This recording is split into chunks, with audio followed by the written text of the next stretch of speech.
The hostess had barely finished saying my name when the man at the corner table shot up so fast his chair screeched across the hardwood floor. I felt every pair of eyes in Redwood Grill swing toward me the moment my wheels crossed the threshold. I had been in this position before, judged before I even spoke, but nothing prepared me for what came out of his mouth. "Seriously, you should have mentioned you were like this." His voice echoed through the dining room, slicing through clinking glasses and soft jazz. The hostess froze. A server dropped a fork. Someone at the bar snorted. My hands tightened on my wheels. My heart thudded against my ribs so loudly I could swear it echoed.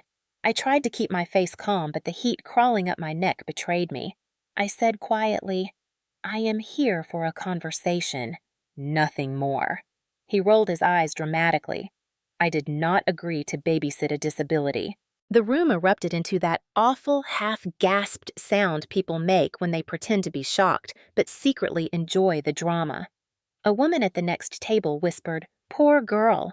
A man in a baseball cap lifted his phone as if this were entertainment. I could see the reflection of myself on his screen. The blonde woman in the blazer, the expensive chair, the embarrassment rising like a tide. I swallowed hard and forced a breath. I had survived much worse than some man throwing a tantrum over a blind date.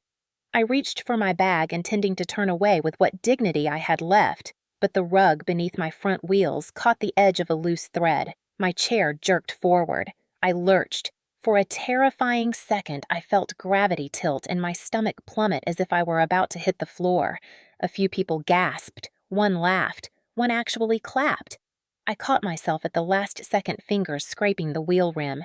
Pain shot through the muscle near my wrist. A shaky exhale left my chest, and I finally backed away from the table. The man scoffed. "Unbelievable." Then louder so the entire restaurant would hear, "I thought I matched with Claire Winslow, the CEO, not someone who hides things." My ears rang. My stomach twisted. Someone near the bar said, "Oh man, this is going viral." And sure enough, I saw red recording icons rising like fireflies in the dim restaurant light. I turned toward the exit, not trusting my voice, my hands trembling on the wheels. "Just get to the door," I told myself. "Just breathe." But before I reached it, a server rushed past me carrying a full tray of glasses. One slipped. It fell, shattered. Reflexively, I flinched. More eyes, more whispers, more humiliation. I felt stripped raw like I was 16 again in a gym class locker room when a girl asked if God had punished me. I kept pushing forward toward the faint hope of fresh air and escape. But then the front doors burst open with a gust of cool night wind. A man walked in. His presence shifted the air immediately. He wore a denim jacket dusted with sawdust or something like it. His hands were rough tan stained faintly with engine grease. A mechanic, out of place in this upscale restaurant full of polished shoes and mirrored walls. He paused just inside the doorway, eyes adjusting to the dim light. Then his gaze found me. I braced myself for pity or discomfort, or that quick flicker of guilt people gave when they realized they were staring. But he did none of that. He looked straight at me, not at the chair, not at my legs, at me. His walk toward me was steady quiet, calm, the opposite of every frantic heartbeat inside my body. When he reached me, he lowered his voice so only I could hear. "Ma'am, do you want help?" My breath caught. No judgment, no hesitation, no assumptions, just a simple question spoken with dignity. I nodded before I even realized I had done it. He positioned himself behind my chair, hands ready but not touching until I signaled. Then he guided me away from the sea of staring faces as if shielding me from the cruelty behind us. As we neared the door, someone in the dining room muttered, "Seriously, a mechanic?" And another voice laughed. "This is the biggest blind date disaster ever." I ignored them. For the first time that night, I focused only on the rhythm of my breathing and the presence of the man walking behind me like a silent barrier against the world. The cold air met my face when the doors opened again, sharp but strangely soothing. He stepped beside me instead of behind me, now leveling his height so his eyes were aligned with mine. "Are you all right?" I tried to speak, but the words tangled in my throat. Everything inside me was a knot of shame and anger and exhaustion. But beneath it all was a quiet sense of safety I had not felt in years. I finally managed a whisper. "Thank you." He nodded once, the kind of nod that meant he understood without needing details. His voice was steady when he asked home or somewhere you can breathe. It was the way he said breathe, as if he saw the storm inside me, that made something in my chest loosen. And in that frozen parking lot, under the yellow glow of a street lamp, with the humiliation of the restaurant still burning behind me, one thing became clear. My life had just shifted. I just did not know how much yet. The cold air outside Redwood Grill wrapped around me like a shock, but somehow it felt gentler than the heat of the humiliation still burning beneath my skin. I could still hear the muffled laughter through the restaurant windows, the faint chatter, the sound of someone replaying the clip they had just recorded of me. But the man standing beside me did not look back at the building. He looked only at me, as if the rest of the world had suddenly stopped mattering. He shifted his weight slightly, hands tucked into his jacket pockets, the scent of motor oil and cool night air lingering around him. I could tell he was waiting for me to catch my breath before asking anything more. I tightened my fingers around the wheels of my chair, my voice barely steady when I finally said, "I do not want to go home yet." He nodded once slowly. "Somewhere you can breathe then." His voice held no pressure, no push, just an invitation to exist without being stared at. I found myself nodding, surprising even myself. He gestured toward the sidewalk. "There is a food truck a block down. Good lighting. No crowds. No rude people." I almost laughed, not because it was funny, but because of how gently he said rude people, as if he refused to give that awful moment inside any more power. He walked beside me, matching my pace instead of walking ahead like most people did. The wheels of my chair hummed softly over the pavement, and the night felt strangely calm for the first time in hours. When we reached the food truck, the bright yellow bulbs strung across its awning cast a warm glow over the small clearing of picnic tables.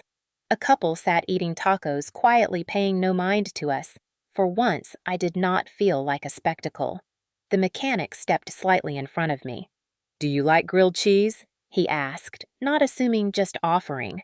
I let out a breath I had not realized I was holding. "Yes." He ordered 2 sandwiches without asking for anything fancy or diet-specific. Most people assumed I followed some strict regimen because of my disability. He did not. When he handed me my plate, a bit of melted cheese slid off the corner and dropped onto my lap. My whole body stiffened instantly. I could already feel a familiar rush of panic rising. I hated messes. Not because of vanity, but because once in a crowded cafe, someone had commented loudly about how disabled people always needed help cleaning up. Old trauma clung to me like a shadow. For a moment, I froze, waiting for pity, for awkwardness, for him to reach forward too quickly or make me feel helpless. But Cal simply reached into his back pocket and pulled out a slightly frayed cloth, the kind mechanics kept for wiping tools. He held it out to me. "Everybody drops food. It's okay." His tone made it sound like the most ordinary thing in the world. Something inside me softened just a little. I took the cloth, wiped the cheese from my lap, and took a bite. The sandwich was warm, buttery, and grounding in a way I desperately needed. He sat across from me, elbows on the table, fingers loosely interlocked. He looked at me without staring, listened without interrupting, breathed without making the moment about him. After a few quiet bites, he finally spoke. "I am sorry that happened in there." I shook my head. "You did not do it." He paused. "No, but I saw it." His voice shifted, something firm beneath it. "I do not like bullies." The way he said it made me look up fully. His gaze was steady, unwavering. He did not speak like a man trying to impress or a man trying to rescue me. He spoke like a man who had seen enough of life to know cruelty when he saw it and did not tolerate it. I studied him for a moment, a denim jacket with faint oil stains, fingernails still darkened from working with engines, tired eyes that had probably seen their share of long days. He was nothing like the men I usually encountered in my world full of boardrooms, quarterly earnings, and corporate chess games. Nothing polished, nothing staged, nothing rehearsed, and maybe that was why I felt strangely safe. We ate in silence for a while. Not uncomfortable silence, but the kind that felt like a warm blanket after being out in the cold too long. After a few minutes, he asked, "You want to tell me why you went on a blind date tonight?" His tone was gentle, not nosy. I hesitated. "I do not really know. Hope, I guess." He nodded slowly, leaning back. "Hope is not a bad thing." For some reason, the simple statement made my eyes sting. I blinked it away. "What about you?" I asked quickly, needing the attention off me. "Were you there alone?" He shrugged. "Fixed a fuse box in the kitchen earlier. Stopped in for a drink on my way home. Wrong place, right time, I guess." His lips twitched in something like a half smile, and I felt myself breathe a little easier. Something about him made the humiliation from earlier feel distant, like a storm that had already passed. After we finished eating, he tossed our plates into the trash and came back to stand beside my chair again, hands resting casually in his pockets. "You look tired," he said softly. I almost told him I was fine, but the truth was written all over my body. I had been tired long before tonight, tired of being seen as less, tired of pretending every cruel look did not sting, tired of carrying everything alone. He nodded toward the end of the street. "There is a quiet spot near the river 2 blocks down. Nice view. No crowds. Want me to walk with you?" A simple question, no strings attached yet. It felt like the beginning of something that made the night less heavy. I nodded once. "Yes."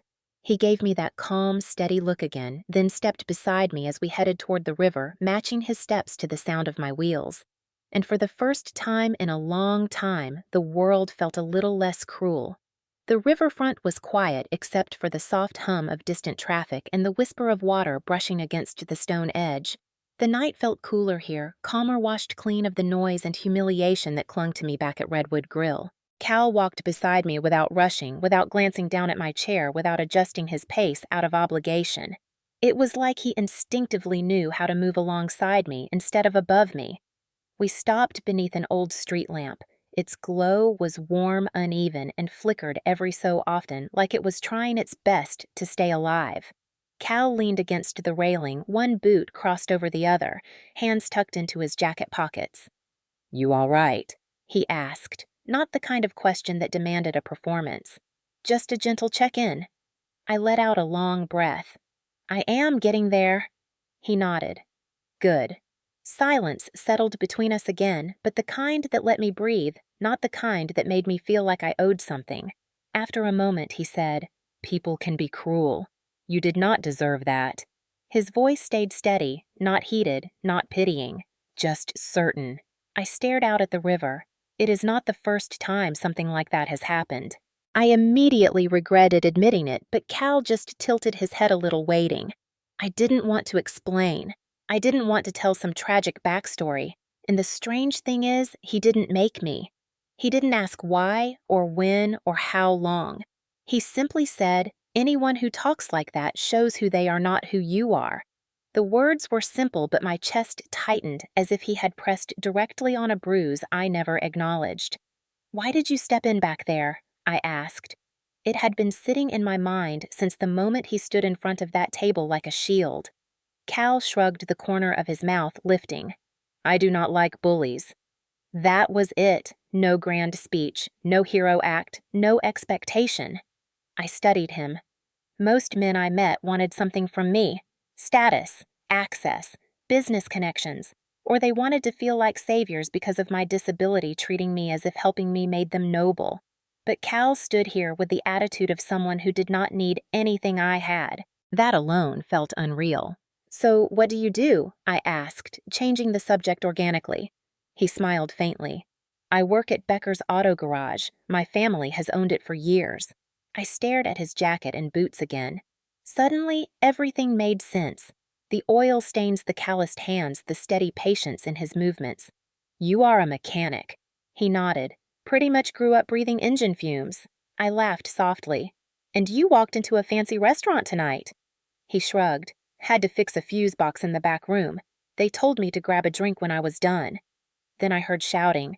"When I saw you." He paused, choosing his words carefully. You looked like you were trying really hard not to break. My throat tightened. I was. You held it together, he said quietly. Better than most people would.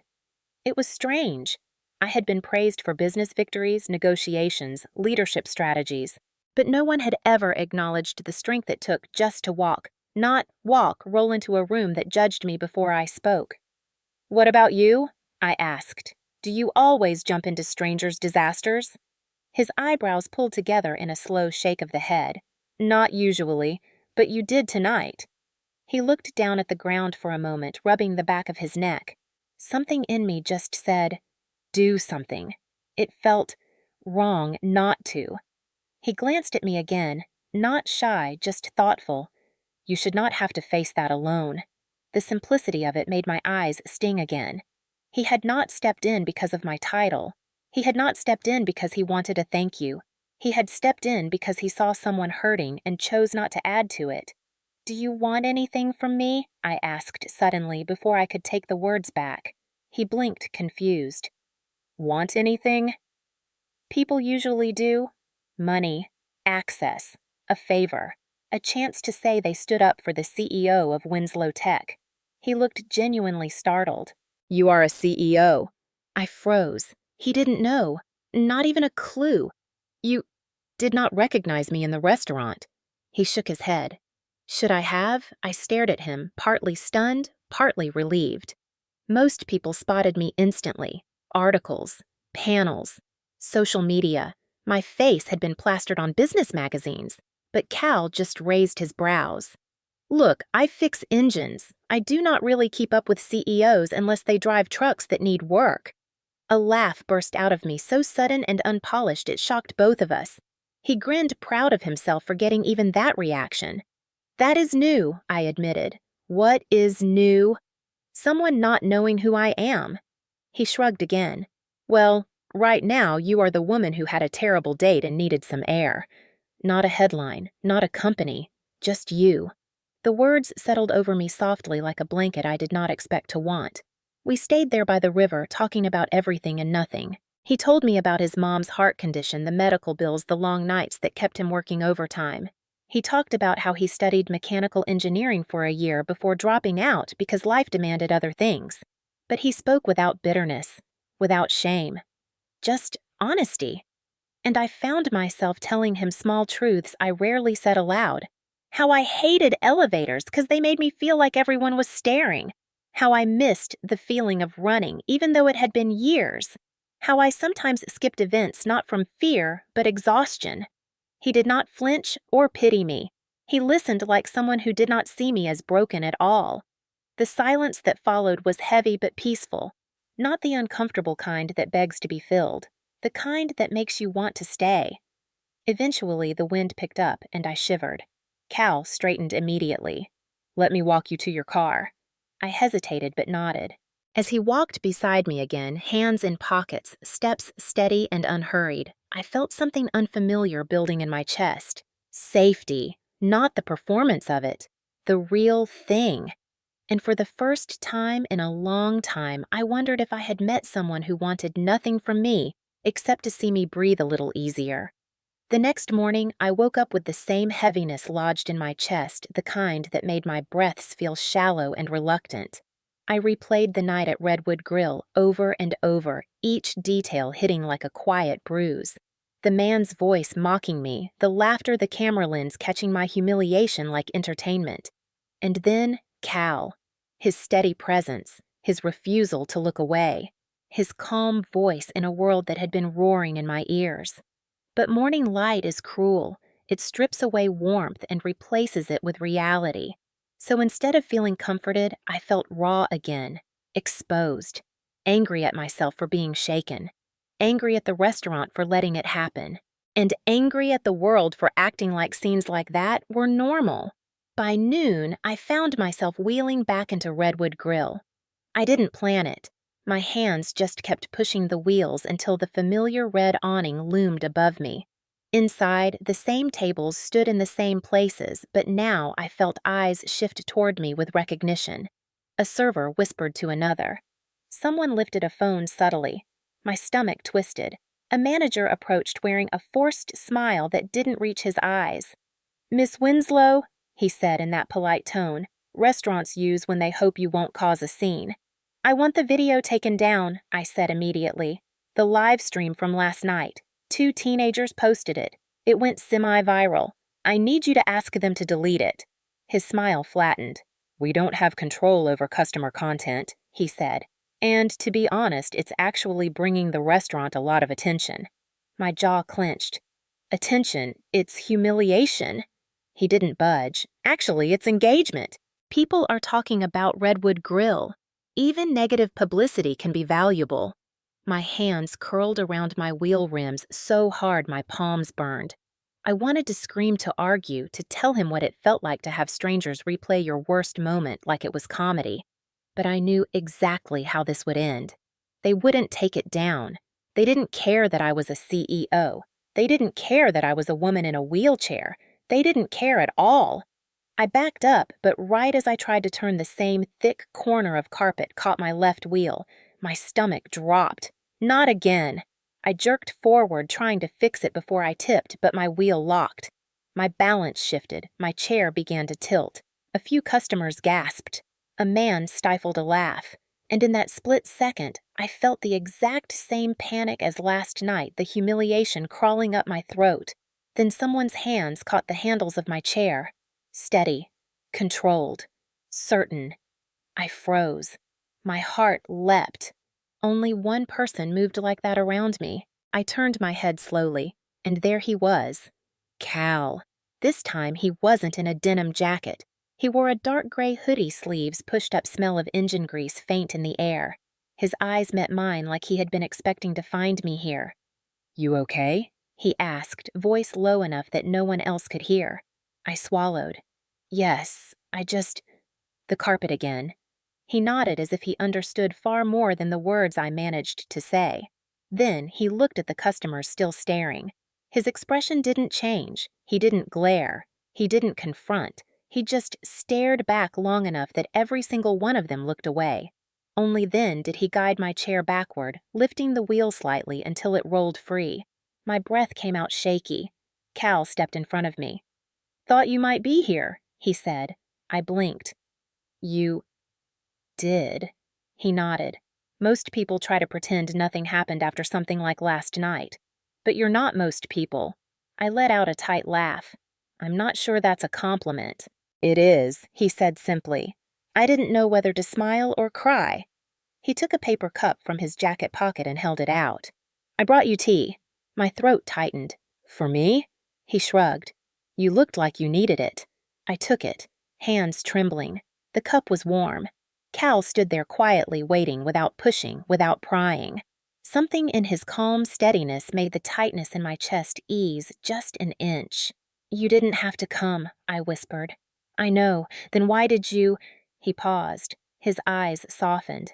"Because no one should have to face the same pain twice alone." That was when my breath stilled. Not because of the words, but because he meant them. Every syllable. He walked beside me as I rolled out of the restaurant. We didn't speak until we reached the sidewalk, where the noise of passing cars muffled our silence. I wanted to thank him, but the words caught in my throat. Instead, I said, "I'm going to the lake." He nodded. Want company, I did. I really did. And that scared me. "Yes," I said quietly. We reached the park 20 minutes later. I found a spot by the water, the breeze lifting my hair as the waves shimmered under the sun. Cal sat on the bench beside me, elbows on his knees, looking at the lake like it held answers to questions neither of us asked. After a long pause, I whispered, "Why are you being so kind to me?" He didn't look away from the water, because someone should be. The words hit deeper than I expected. Simple. True. A gentle strike straight to the parts of me that had been ignored for too long. I inhaled shakily. "You barely know me." He finally looked at me. "I don't need to know someone to see they deserve respect." My breath caught. No one had said something so pure to me in years. Maybe ever. We stayed by the lake until shadows grew long and the air carried the faint smell of pine and cooling earth. and for the first time since the accident 3 years ago, I felt something unfamiliar rising in the quiet space between us. A warmth I couldn't name yet, but I knew this Cal hadn't just shown up at the right time. He was showing up in the right way. That night at the lake lingered in my mind long after the sun disappeared. I kept replaying the way Cal looked at the water when he spoke like he was afraid to look directly at me because it might feel too intimate. And maybe it already was. I had not felt that exposed in a long time. Not because he made me uncomfortable, but because for the first time in years, someone saw me without the layers of CEO survivor or cautionary tale. He saw me as Claire, a woman sitting by the water trying to hold herself together. The next evening, after a long day of board meetings and quarterly reviews, my shoulders ached from tension and the neuropathic tingles in my legs were flaring. That was the thing no one prepared you for after spinal trauma. Pain did not politely stay where it belonged. It traveled, radiated, struck like lightning in muscles you thought were done betraying you. I tried heat packs, I tried stretching, I tried breathing through it the way my therapist had taught me. But by midnight, the pain hit a spike and my legs seized in a sharp cramp that sent a wave of panic through me. I hated this part. I hated how vulnerable it made me feel. I hated that even 3 years later, it could still take me down so fast. I pressed the emergency call button on my chair. Nothing. My phone vibrated on the table with a low battery warning and then died before I could dial anyone. The room dimmed as the lamp flickered. The only sound was my own breath becoming uneven. I closed my eyes and clenched my jaw, trying not to cry out. Then 3 knocks sounded at the door. Soft, steady, familiar. I froze. Claire Cal's voice, low, gentle, cautious. I swallowed a sob. "How did you know I was home?" He hesitated. "Your lights were on, but your car was gone earlier. I figured you might have come back late. I did not think you should be alone after yesterday." I wiped my eyes. "Come in." He stepped inside, quietly shutting the door behind him, before he took one look at me and everything in his expression changed.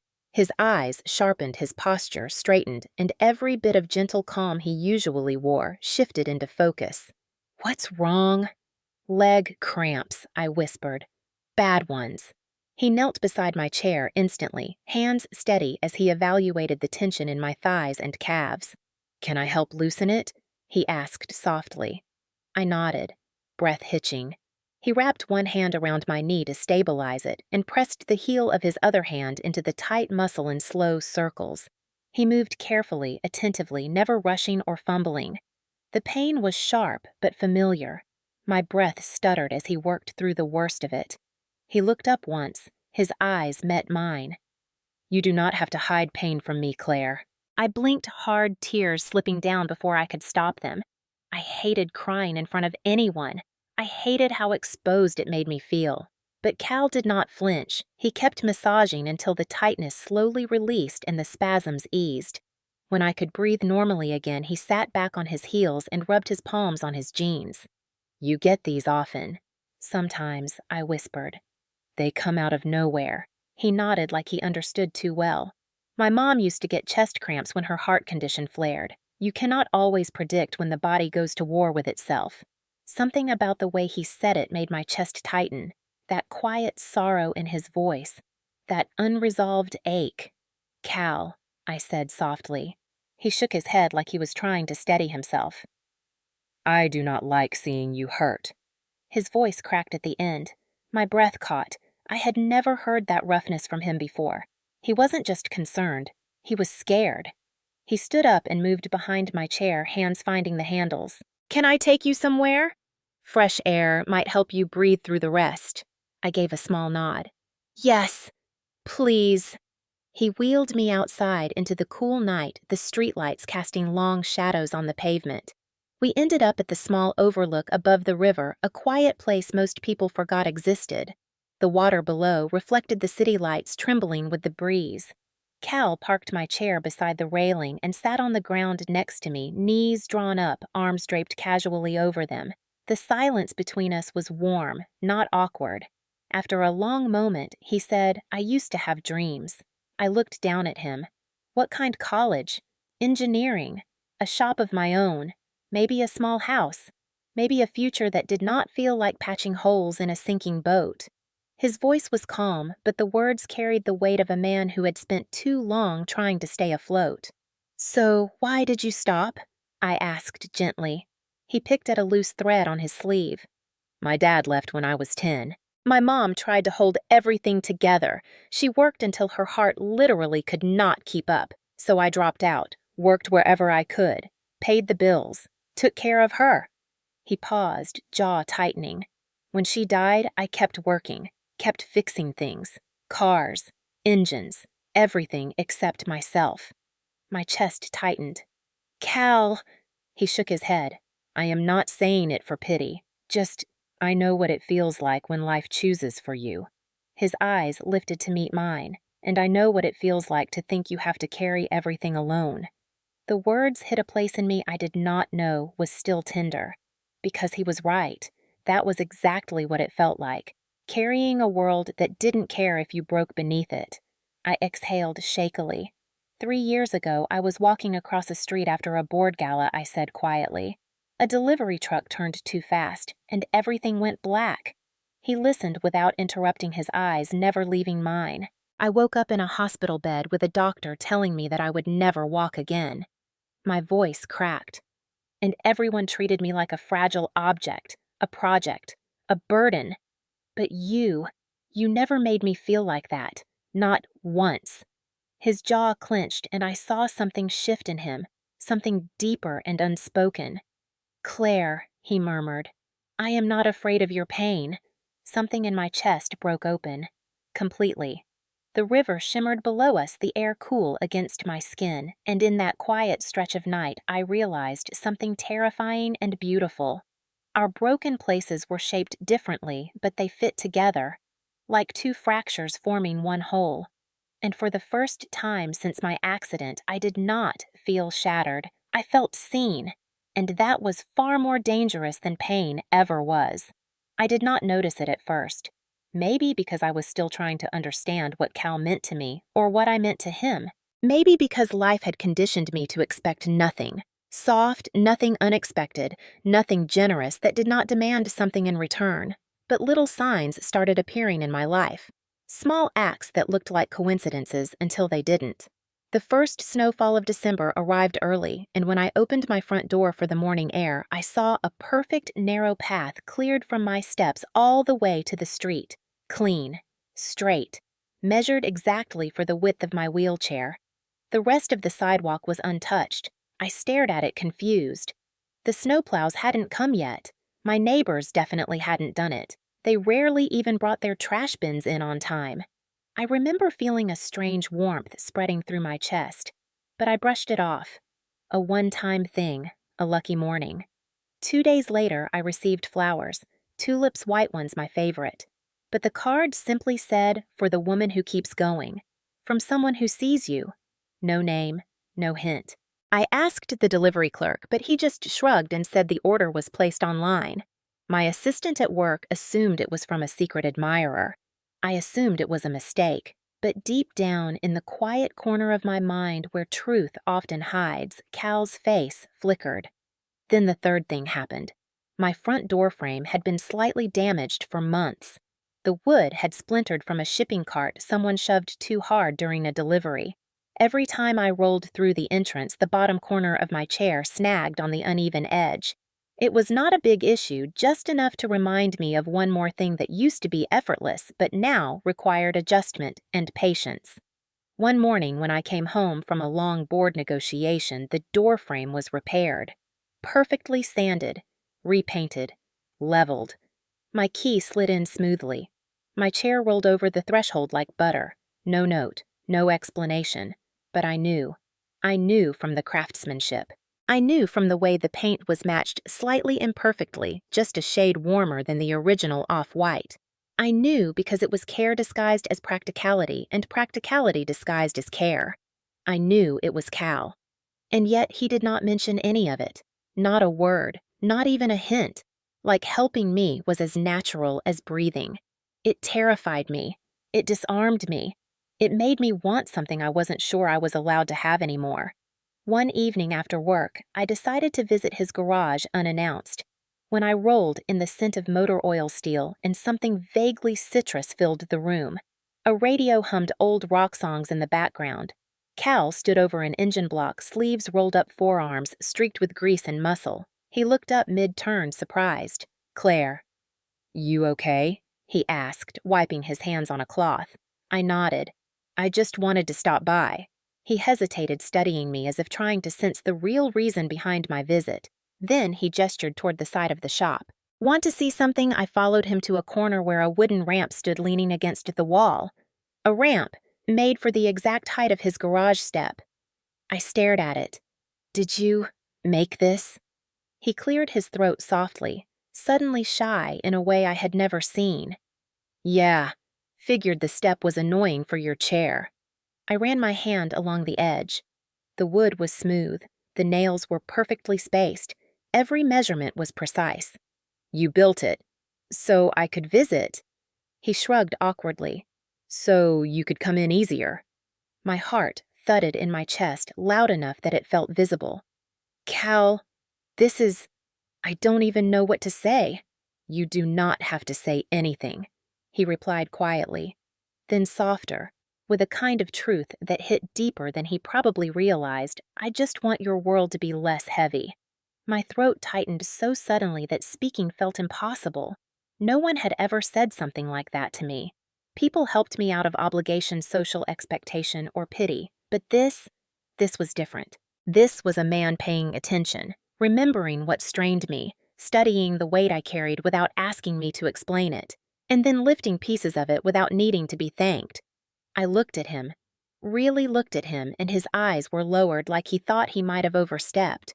I wheeled closer, slow and deliberate, until the space between us shrank to something warm and fragile. "You didn't have to do any of this," I whispered. "I know," he replied. "Then why?" The question slipped out before I could stop it. He looked at me then fully honestly without barriers. "Because someone should.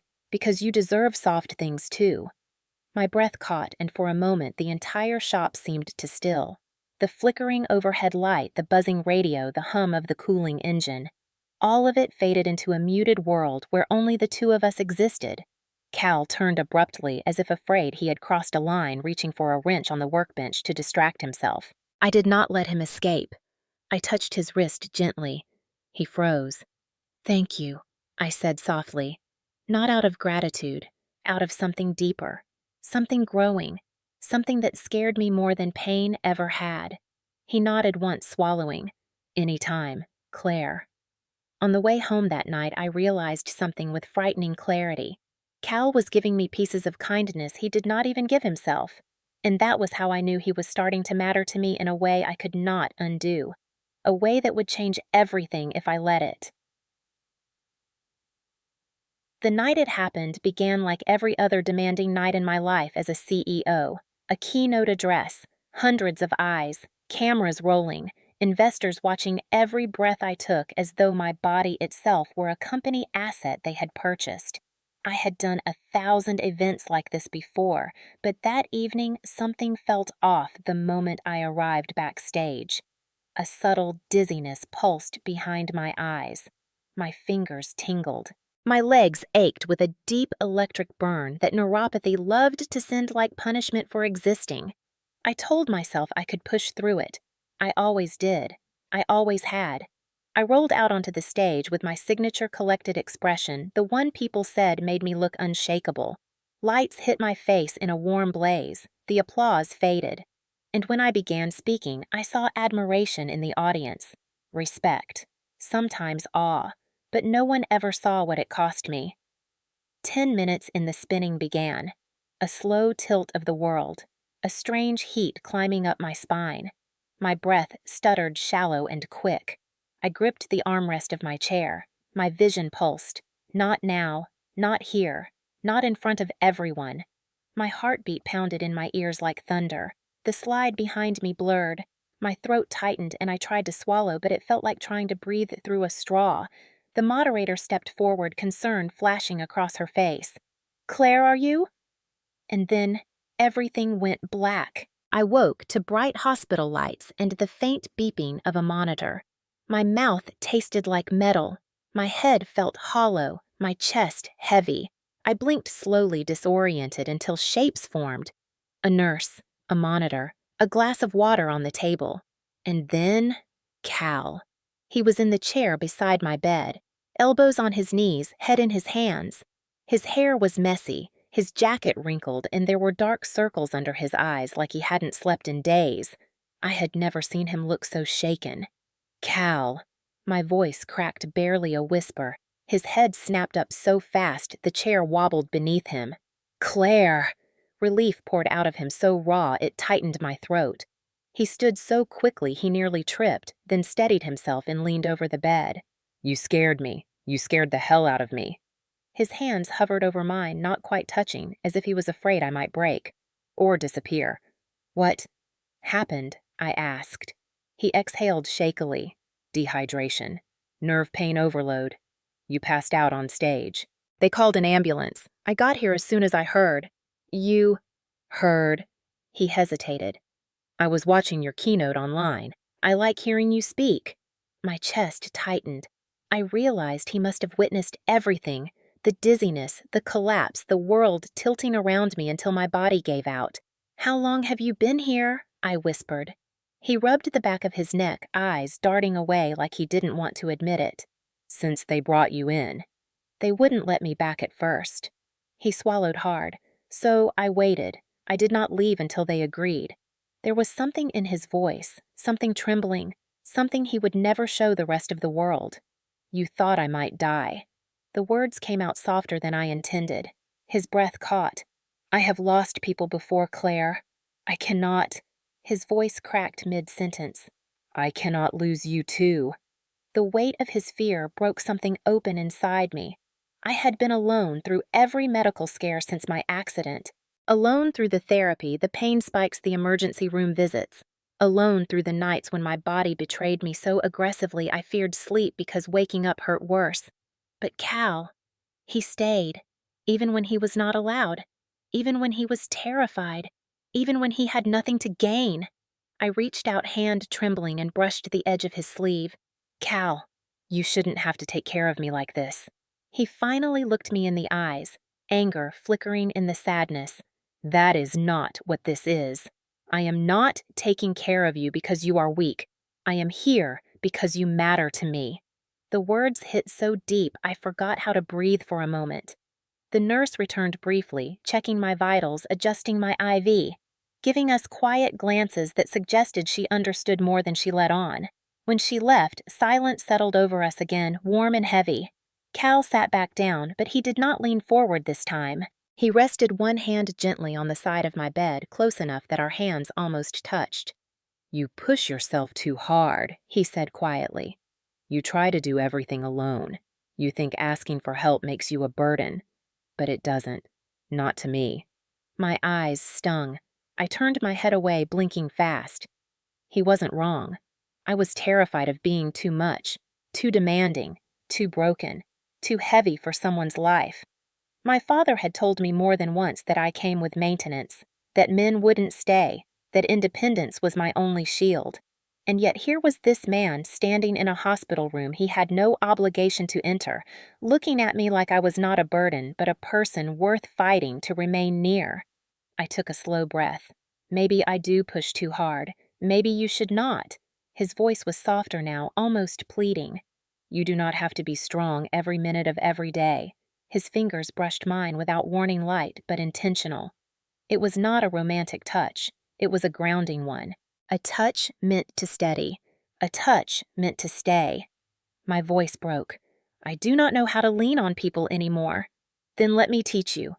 I stared at him, at his worn jacket, his tired eyes, his messy hair, his fear still lingering around the edges. And for the first time since the accident, I allowed myself to want something without guilt. I nodded barely. Okay. His shoulders sagged with relief. I will take you home when they release you, he murmured. I will stay for as long as you need, and maybe longer. My heart stumbled. Longer. That one word rewrote something inside me. Something fragile. Something hopeful. Something dangerous. Because if Cal stayed, really stayed, then I would have something to lose again. But that night, lying in a hospital bed while his hand steadied mine, I realized something simple and terrifying. I wanted him to stay anyway. Cal insisted on taking me home after the hospital discharged me. But when the nurse explained that I needed at least a week of reduced stress, regulated rest, and someone nearby in case of another collapse, he froze. Not in confusion, not in reluctance, in decision. "You are coming with me," he said quietly, without bravado, without hesitation. His voice was steady in that way his hands were steady when fixing a damaged engine. Sure, certain, capable. I wanted to argue. I wanted to tell him I could manage on my own, that I had assistants and staff and a penthouse designed for accessibility. But the truth was simple. My assistants did not stay at night. My penthouse, for all its sleek technology and quiet luxury, felt emptier than any place Cal had ever lived. So I let him wheel me down the hall into the elevator, out into the parking lot, and into his truck, and I let him take me home. His home. I did not know what to expect. I thought maybe clutter, unfinished repairs, car parts everywhere, or the sterile emptiness of a man who lived alone and did not let anyone in. What I found was warmth. A small living room washed in soft amber light from mismatched lamps. A couch with a woven blanket draped neatly across the back.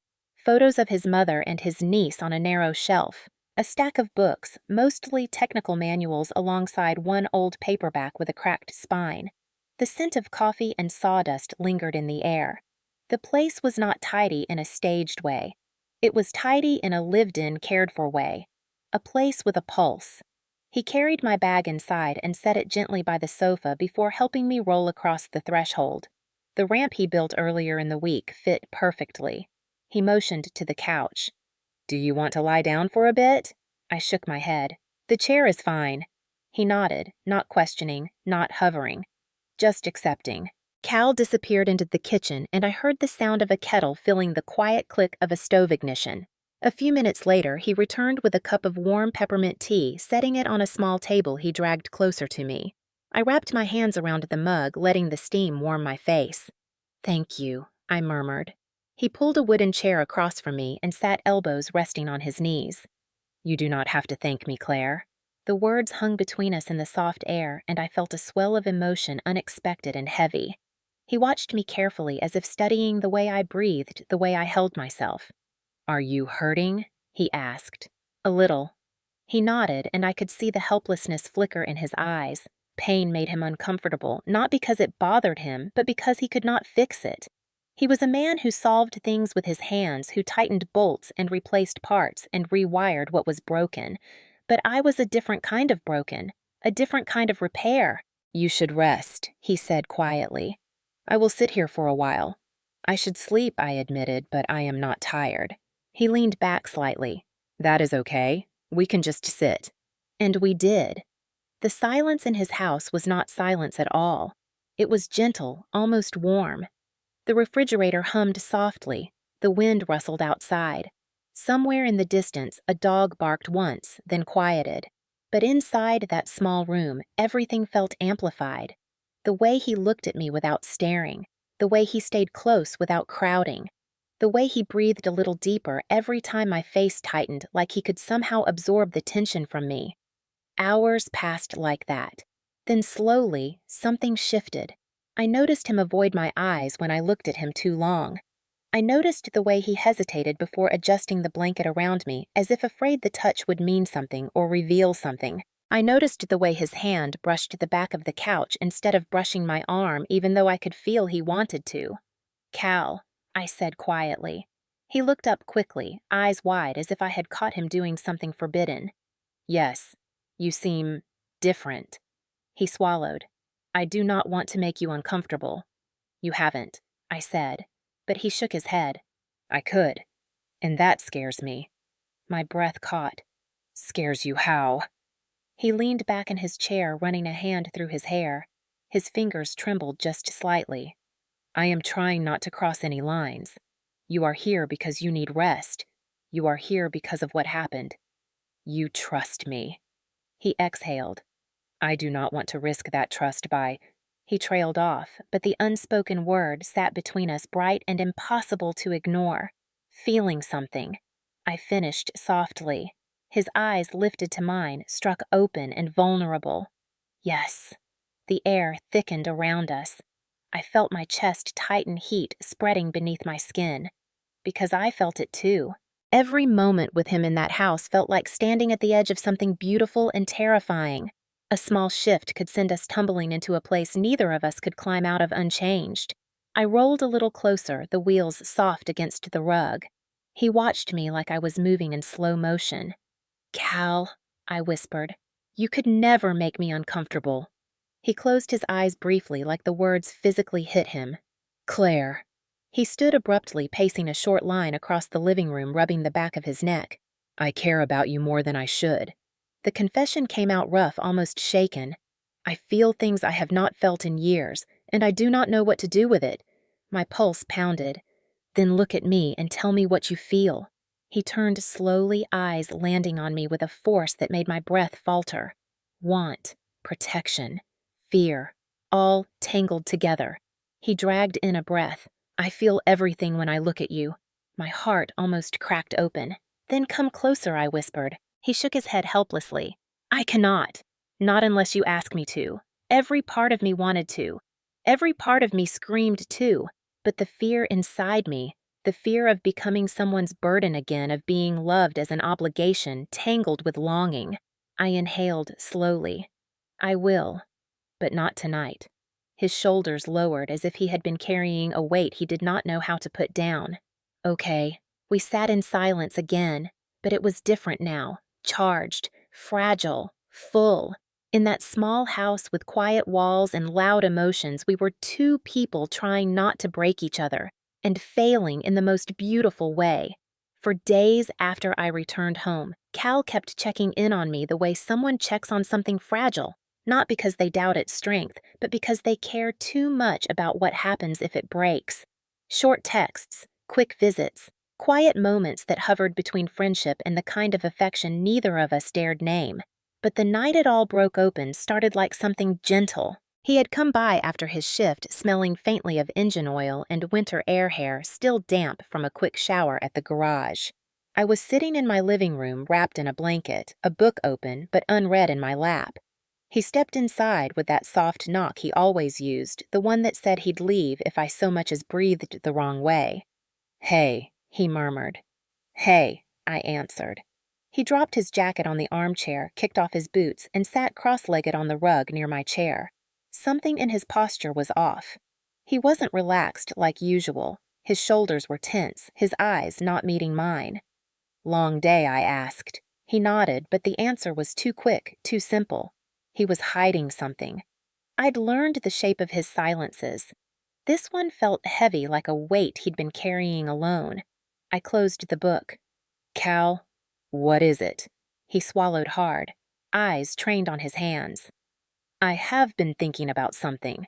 Those 6 words tightened the air between us. I shifted forward slightly. "Tell me." He hesitated. His throat worked.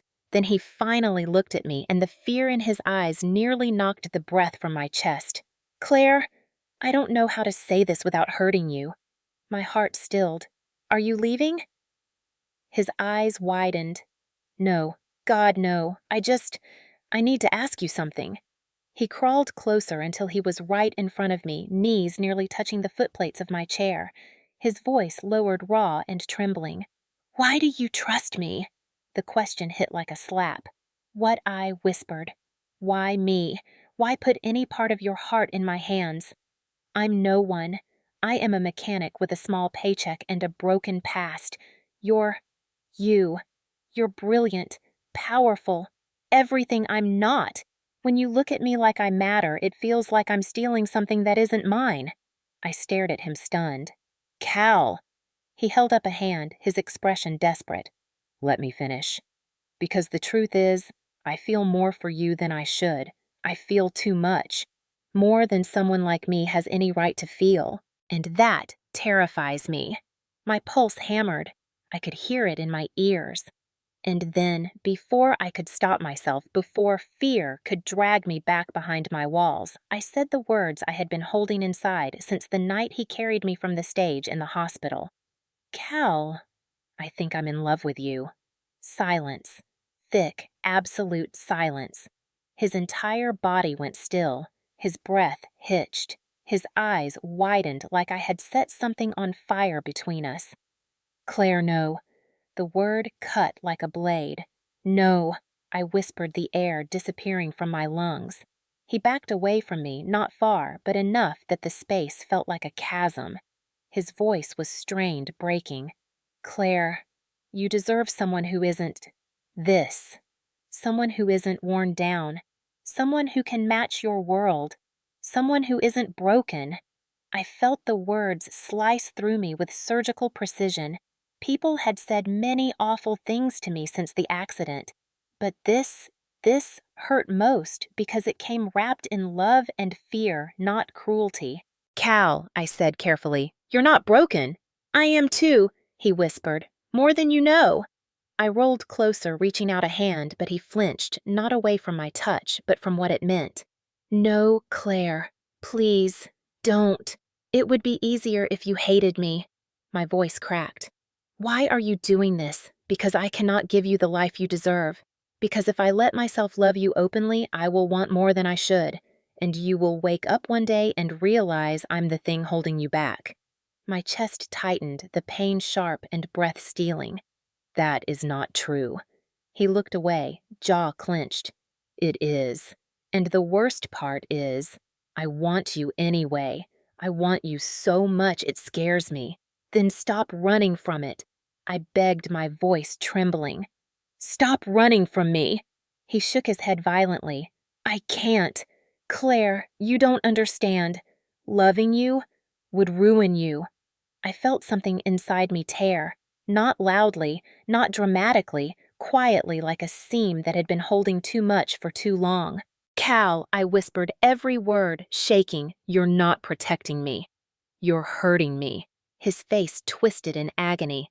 Claire, please don't cry.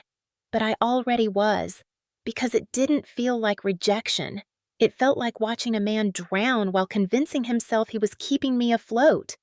I straightened my shoulders. My voice steadied even though my hands trembled. I can't stay here tonight. Not if you think so little of yourself. Not if you think loving me is a burden you're taking on. I reached for my bag. Claire, wait. He stood so fast the chair behind him tipped, hitting the floor with a dull thud. His voice cracked. I didn't say I don't love you. I'm saying I'm not enough. Tears blurred the room. You don't get to decide what I deserve. He took a step toward me, agony written across his entire face. Claire, please, stay. But if I stayed, I would be agreeing with his fear. I would be telling him he was right to think he needed to be more for me to love him. And I couldn't do that, not to him, not to myself. So I whispered the hardest words I've ever said. I can't stay where I'm half wanted. And then I rolled past him out the door into the cold night air. Rain had started to fall thin and sharp. Behind me on the porch, I heard a sound I had never heard from him before, a quiet, broken noise like something inside him collapsing.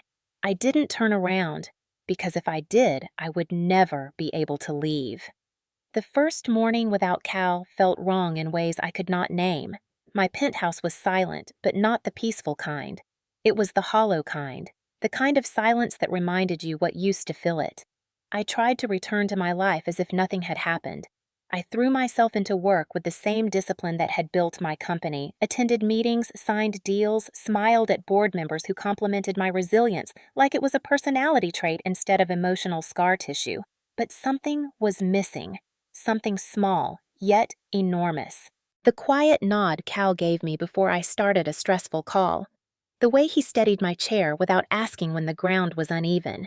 The soft, almost imperceptible hum he made when concentrating a sound that had somehow become comforting. Every room felt too large without him standing somewhere in it. Every evening felt too empty without his voice saying goodnight in that low, almost shy way. I lasted 4 weeks before I realized I was rearranging my schedule around memories of him. 6 weeks before I stopped refusing to open the picture we took at the lake, the only picture we ever took together. 8 weeks before the loneliness hit a point where I found myself sitting on the kitchen floor at 2 in the morning tracing the lines of the wooden tiles and wondering why missing someone who never fully became mine hurt worse than losing people who had. 3 months in, I moved to Portland. I told the board I wanted to expand our West Coast operations, but everyone knew I was running. Running from a man who had cracked open a part of me I thought was beyond healing. Running from a confession that had torn us both apart. Portland was quiet, rainy, slower, and in the beginning, that helped. I built new routines, hired new staff, found new restaurants with ramps wide enough for my chair. People were polite, conversations were casual. No one knew about the Redwood Grill incident. No one recognized me in grocery stores. It was peaceful in the way a bandage is peaceful not because the wound is healed, but because you cannot see it anymore. But even there, he lingered. I would pass a mechanic shop and my chest would tighten. I would smell coffee mixed with motor oil somewhere on the street, and every nerve in my body would react like I had heard his voice. I would see a jacket like his denim worn soft from years of use and have to blink away a rush of emotion sharp enough to steal my breath. At night, I read books I could not focus on because the words blurred into the memory of his voice, saying, "I feel everything when I look at you." I tried dating again, once. A man from a venture firm. He was kind, charming, intelligent. But the way he talked felt too polished. The way he looked at me felt too careful. And halfway through the date, when he bent down to adjust the napkin I had dropped, his hands trembled with pity, not natural kindness. I pulled away, murmuring something about needing air. As he apologized 3 times in 20 seconds, I realized with a painful clarity that the only man who had ever touched anything around me without pity was Cal. That night, I cried until I fell asleep. Somewhere around the 10-month mark, I stopped pretending. I missed him. Deeply, quietly, constantly. I missed the way he listened without trying to fix everything in my life, even though he desperately wanted to fix everything. I missed the way he existed beside me, steady, soft present, without asking for anything in return. I missed the way he looked at me like I was not something brave or tragic or impressive, but simply someone he cared about. On the other side of the country in the town I left behind, Cal was unraveling in his own quiet way. I did not know the details then, not yet, but pieces reached me through mutual acquaintances. The head of the garage mentioned during a routine check on my car that Cal had started taking extra shifts.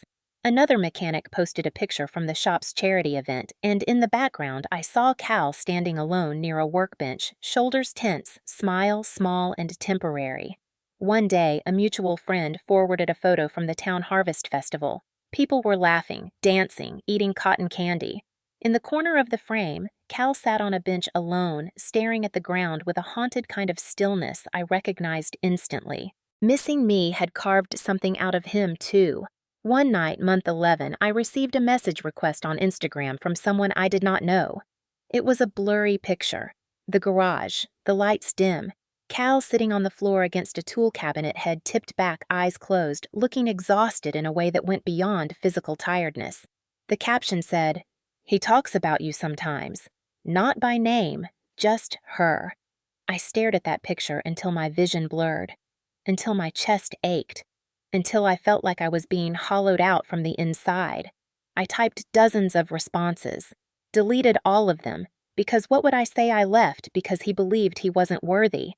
I stayed away because I didn't want to confirm his fear. I missed him like oxygen. Instead, I texted no one. I just sat there holding my phone to my chest as tears ran silently down my face. 12 months after the night I left his porch, I returned to our old city. My best friend Emily needed surgery and had no family nearby. I promised I would help, and I meant it. But part of me knew the truth I wasn't ready to say aloud. I came back because my heart wasn't done with him. I came back because missing him had become its own kind of ache. I came back because he was the only person who had ever looked at my wheelchair and still seen me. When the plane landed, my hands shook on the armrest. I told myself I wouldn't look for him. I told myself I wouldn't go near the garage. I told myself I wasn't that weak. but grief has a way of unearthing honesty. And the honest truth was simple. I wanted to see him again, even if it destroyed me. When I finally returned to my old city, it felt like stepping into a memory that had been frozen in time and was now thawing painfully slow. The streets looked the same, the lights felt the same, even the air tasted like something I had tried desperately to forget. Emily's surgery went smoothly, and once she was settled in recovery, I stepped outside the hospital for a breath of air. The cold bit at my cheeks, but it was nothing compared to the sharp, familiar ache pulsing behind my ribs. I wasn't sure what I expected to find in this city. Closure, maybe. Peace. Or maybe I was just hoping the universe would tell me whether the empty place in my chest was supposed to stay empty forever. I didn't plan to go into the flower shop that night. My hands turned the wheels of my chair without permission, following muscle memory down streets I once traveled with a man who treated me like something fragile and something strong at the same time. The rain had stopped, leaving the sidewalks damp and reflective, glowing under street lamps like quiet lanterns. When the bell above the flower shop door chimed, I nearly turned around immediately, not because I was afraid, but because I was too afraid of hope. Then I saw him, standing at the far end of the store, his back slightly hunched, the way it always was when he concentrated. His hands were dirty, not with grease this time, but with pollen and streaks of yellow from the sunflowers he was holding. Sunflowers, the same flower I once told him I loved. They're stubborn, I once said with a laugh. Like me, they always find the light. He held them like someone who had forgotten what happiness felt like but was trying to remember. My heart squeezed so tightly I swore it might stop. I couldn't breathe, couldn't move. Then he turned, and when his eyes landed on me, the bouquet slipped slightly in his hand. His lips parted, his breath caught. My name didn't leave his mouth, but I saw it in the way his entire face changed. Shock, relief, pain, all tangled together. Claire! His voice cracked on my name. He looked older, not in years, but in worry, in exhaustion, in the weight of 12 months without peace. For a moment, neither of us moved. We just looked at each other, two people who had loved each other silently, then ripped apart by fear louder than any confession. I forced air into my lungs and managed high cal. Something in him broke at the sound of my voice. He took one step toward me, stopped, swallowed hard, then came closer with hesitant, trembling movements, as if afraid I might vanish if he moved too fast. Please, he whispered, his voice raw. Please don't roll out that door again. Every ounce of strength I'd spent a year trying to rebuild dissolved. My throat tightened. My breaths came fast. Cal. Why now? He placed one hand gently on the wheel of my chair, not stopping me, but grounding himself. His fingers trembled against the metal. Because he whispered, and I had never heard him sound so vulnerable. I spent a year trying to convince myself you'd be better off without me. And every day, every single day, I woke up wishing I hadn't let you go. My chest burned. I blinked against the sting in my eyes. You left me standing in the rain, I said softly. He flinched. I know, and I hate myself for it. He let out a shaky breath. I thought loving you meant doing what was good for you, not what I wanted. I thought I wasn't enough, that I'd hold you back. His voice broke completely. But losing you, Claire, it is the one thing I will regret for the rest of my life if I don't say this now. The flower shop blurred through my tears. Say what I whispered. He kneeled beside my chair so our eyes were level.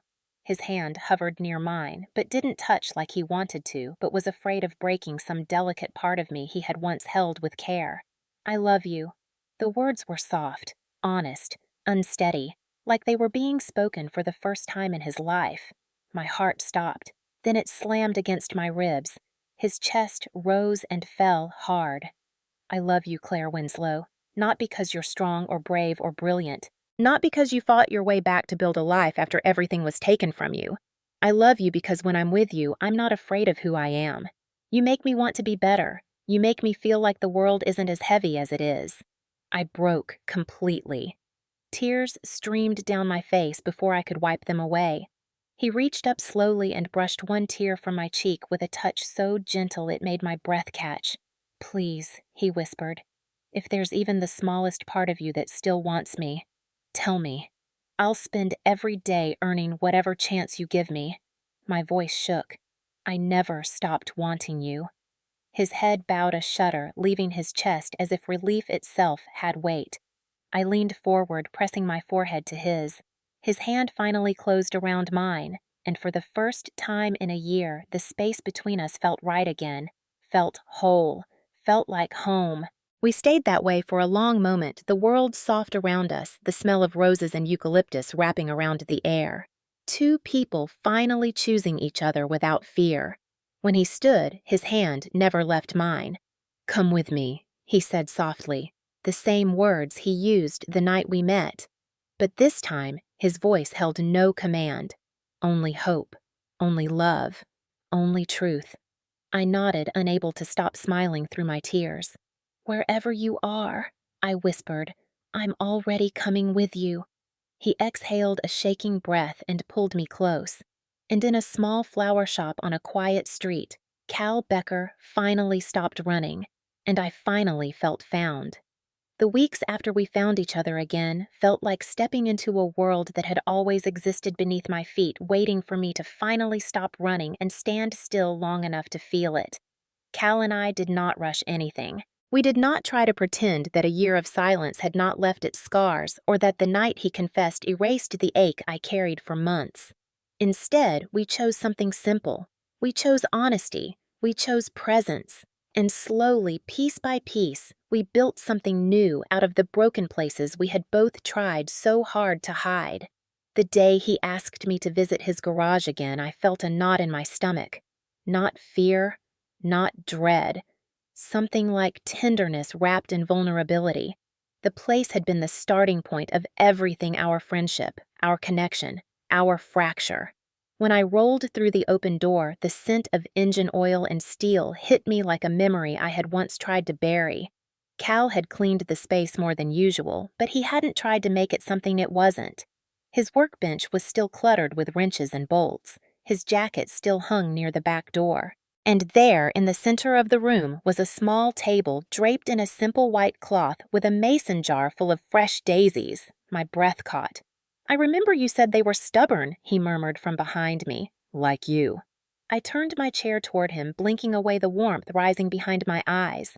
"I'm not stubborn," I said. "Sure?" he replied with that crooked smile. "And engines don't need oil." We shared a quiet laugh, the kind that felt like a secret being passed back and forth in the air between us. That night, surrounded by the chorus of tools and the faint hum of the radio he always kept on low volume, he said it. "I want you in my life for good," he whispered.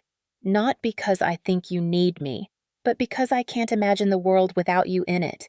There was no ring yet, no dramatic gesture, just a man who had rebuilt himself enough to believe he was worthy of being loved. And that meant everything. 3 months later, we held our engagement celebration right there at the garage. It wasn't glamorous. It wasn't a ballroom or a rooftop garden or a corporate event hall like the ones I used to walk through in my former life. Instead, it was real, intimate, honest. Strings of warm yellow lights hung from the rafters, swaying softly every time someone walked by. Neighbors brought folding chairs. A friend from the flower shop arranged bouquets in old paint cans. The garage crew grilled burgers outside, insisting it was a tradition, even though I was fairly certain they'd invented the tradition that same afternoon. People came who had known Cal his entire life. People came who had only met me once but wanted to celebrate something that felt rare. And about an hour into the celebration, the room quieted in a way I instantly recognized. My father stood at the door. William Winslow looked smaller than I remembered, as if the weight of years had finally caught up to him. His suit was neatly pressed, but his eyes were not as sharp as they once were. He approached slowly, every step deliberate. Cal went still beside me, but he didn't move away. He placed one hand on the back of my chair, steady and sure. My father stopped in front of us, cleared his throat, and looked at Cal with a guarded, unreadable expression. Then he extended his hand. "I misjudged you," he said quietly. "And I misjudged what my daughter needed." Cal hesitated only a second before shaking his hand firmly. The garage filled with soft applause. My father turned to me, his voice cracking slightly. "You look happy," he whispered. "For the first time in years." I smiled. "I am." He nodded once, the kind of nod that carried years of apology behind it, then stepped back to let the rest of the celebration continue. Later that evening, after the cake had been cut and laughter had filled every corner of the garage, Cal walked toward me with that familiar warmth in his eyes and whispered, "Come with me." I looked up at him, familiar words stirring something deep and glowing inside my chest. "Where are we going?" "Just trust me," he said. He wheeled me gently out the back of the garage, down a narrow path lit by leftover festival lights, until we reached a small stretch of beach just beyond the property. The moon hung low over the water, soft waves brushing the sand in slow, welcoming strokes. He knelt down in front of me. "You ready?" he asked. My breath trembled. "For what?" "For the moment you told me you didn't think you'd ever get again." He slipped one arm around my waist, the other beneath my knees, and lifted me carefully from my chair. My body pressed against his chest, warm and steady. My heart beat so fast I could barely think. He lowered me gently, placing my bare feet onto the cool sand. The grains shifted under me, soft, imperfect, alive. My legs trembled, but he held me tight enough that I felt safe to trust the moment. "One step," he whispered by my ear. "Just one." With me. I leaned into him, and slowly, so slowly, it felt like time held its breath. I took a single step forward, then another. My arms clutched his shoulders, tears dripping onto his shirt, but he didn't flinch or rush or let go. When I looked up, his eyes were shining. "You caught me when I was falling," I whispered. "In every way." He pressed his forehead to mine. "I'll be here for every step after." The ocean breathed around us. The world softened, and in that moment, standing between the tide and the man who loved me without fear, I felt something I had not felt since before the accident. Peace. Real peace. Not the fragile kind built on pretending, the kind built on choosing, on healing, on love. We stood there until the stars came out. Two silhouettes leaning into each other, one standing, one supported, both whole in ways we had never imagined. A life built not from perfection, but from broken pieces we no longer had to hide. A life built together. If this story stayed with you, if you felt even a flicker of recognition in Claire's journey, then linger with me for one more moment, because what you just witnessed was never just a love story. It was a reminder of something most of us forget far too easily. We live in a world that tells us we have to be strong every minute, that we should hide our pain, hide our scars, hide the moments when life brings us to our knees. And yet, the truth is this. Every one of us has been where Claire once sat, maybe not in a wheelchair inside a crowded restaurant, maybe not facing a cruel stranger who turned her into a spectacle. But we have all felt the sting of being misunderstood, underestimated, dismissed, or told we were too broken to be loved. We have all felt alone in a room full of people. We have all waited for someone to see us, not for our flaws, but for our humanity. And if you are being honest with yourself, there was probably someone in your past the way Cal appeared in hers. Someone who walked in quietly, unexpectedly, right when life felt its heaviest. Someone who didn't try to fix you, but simply refused to leave you behind. That is why stories like this matter. Not because they're dramatic, not because they're romantic, but because they remind us that even in the darkest chapters of our lives, kindness has a way of slipping in through the smallest cracks. Sometimes as a stranger, sometimes as a friend, sometimes in the form of a person who speaks softly, listens deeply, and loves without judgment. And maybe as you watched Claire take her first steps on that beach, leaning into someone who held her without fear or pity, maybe you saw a piece of your own story. Maybe it reminded you of a moment you once survived, or a moment you still hope to reach. Maybe it stirred something in your chest you didn't know was still there. If it did, then do not let that feeling fade the moment this video ends. Let it linger. Let it remind you that you deserve gentleness no matter your past, that you deserve to be seen even in your quietest moments, that you are still capable of being loved, of healing, of starting again at any age, at any stage, with any wounds. And if you want more stories like this, stories that speak to the heart you've built over a lifetime, stories that honor the battles you've fought and the resilience you've earned, then stay with us. Truly stay. Hit that like button not for the algorithm, but so others who need this message can find it. Share this story with someone who might be fighting a silent battle. And if you haven't yet subscribed to Soul Stirring Stories, because our mission is simple, to bring you tales that heal, that soften the hard edges of the world, that remind you that love doesn't vanish with age, kindness doesn't weaken with time, and second chances often arrive when we least expect them. You deserve a place where stories speak to the parts of you that are still tender, still hopeful, still brave. And if this story touched you, if it made you feel seen even for a moment, then this is your place. Stay with us.